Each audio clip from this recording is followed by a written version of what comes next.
Hey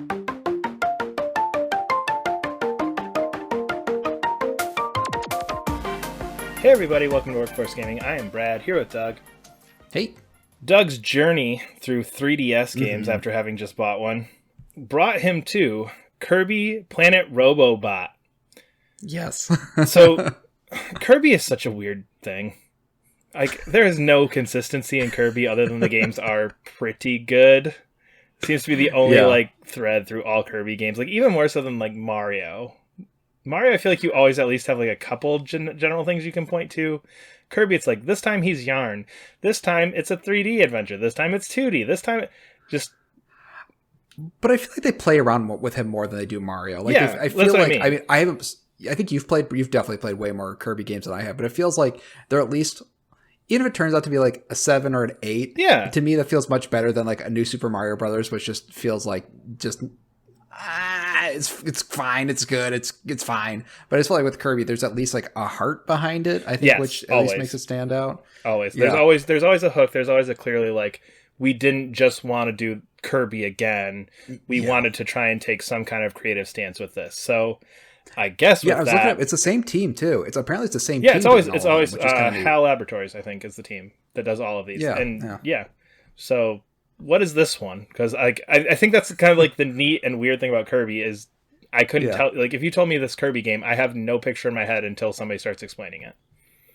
Yeah, this is the one with the robot. Check, got it. And we are Workforce Gaming. Thank you. No, it's really funny. This is the one that people talk a lot about is being the best one. The only reason I know Kirby is Kirby Dream Land 2 was my first game. It was the first game I actually ever. Yeah, that was my game. And I never played any other Kirby's besides that one. I tried playing the Super Nintendo one, and I was like, it's a little weird. I'm not feeling it. Because I missed my buddies. In Kirby Dream Land 2, you got an owl buddy, a hamster buddy, and a fish buddy. And then all Kirby stuff, they're like, okay, no more buddies for that one. We're having a whole new set of buddies. I miss my guys. But anyway, this one was cool. I think the thing that's kind of funny is that, like I said, it's it's the one with the robot. I think this game does a lot of things to hide that it's not. It's easy to kind of write it off. It's it has this one mechanic and that's what makes it interesting. But this game is so constantly surprising that you're like, okay, now I've kind of figured out the robot. Okay, I can do some stuff. But it seems like almost every level brings something brand new to it. But to the point where it'd be hard to say well, it's not just the one with the robot. It's the one you can also do this and this and this and this and this and this and this and this. I'm trying to think. Maybe the best place to start is that the game kind of is messing with you the entire time. It's messing with your expectations of what a Kirby game can be. So the game opens up. Kirby's what's his planet named? I have no idea. Where Kirby lives? Yeah, he lives on a star, but it's a planet. I forgot what it's called. I didn't know it had a name until right now. Doesn't matter. It's invaded by robots.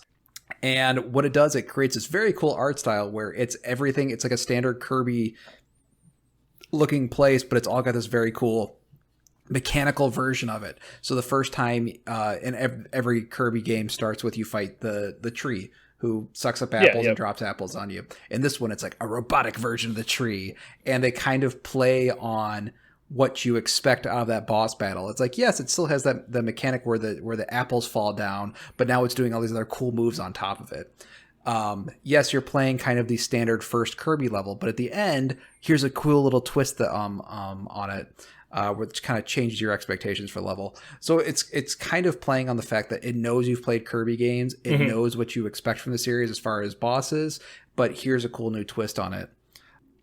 I think the coolest mechanic though is the robot, because putting Kirby in a robot doesn't make any sense. It's like putting Sonic it's kind of like Sonic Racing. It's we put Sonic in a car. It's this is stupid. And then Sonic Racing transforms amazing. Yes, it is.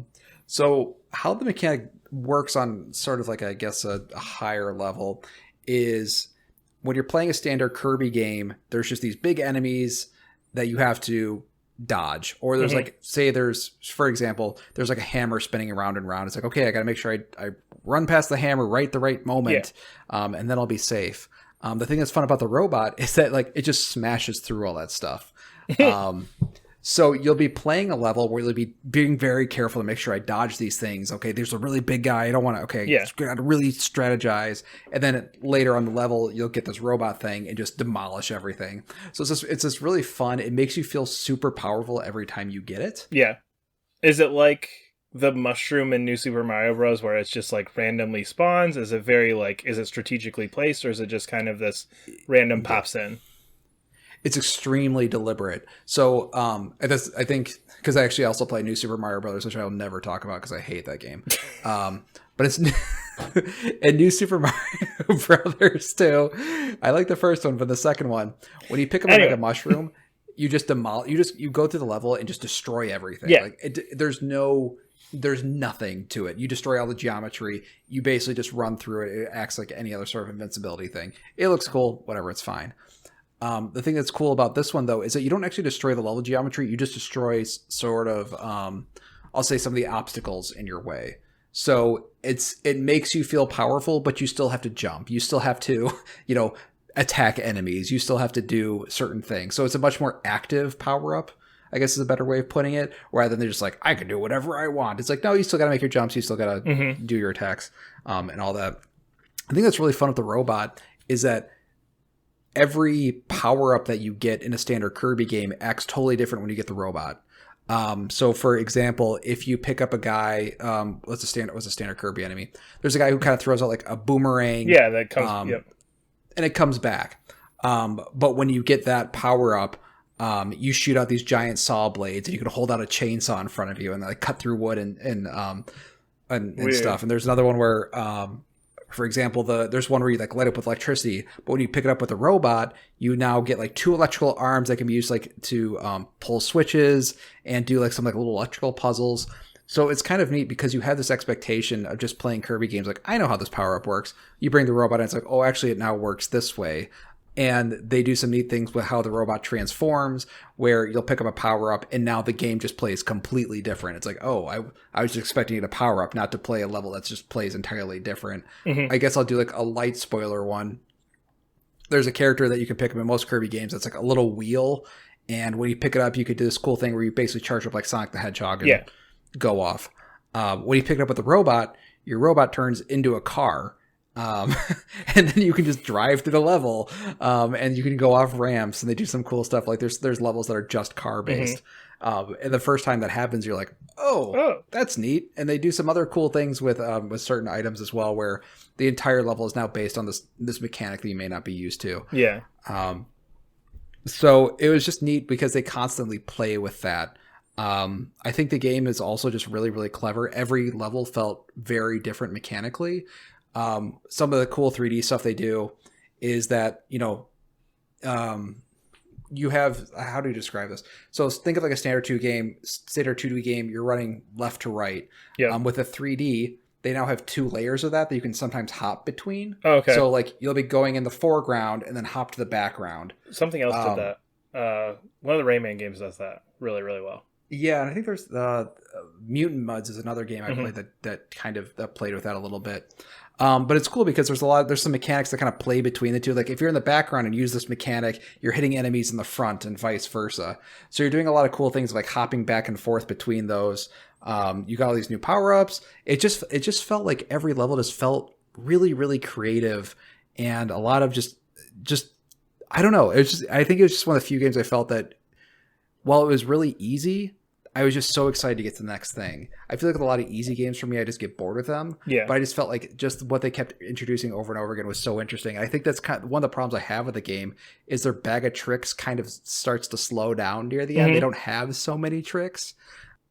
I will say, except for the final boss, which is, I think, the last level of this game is on I would say the same level as a Kingdom Hearts finale. Where it just goes like batshit crazy at the end.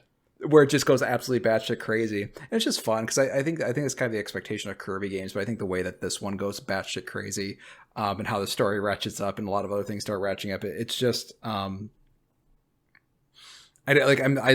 thinking about the ending right now and like I can't spoil a single thing of it, but it was just really cool.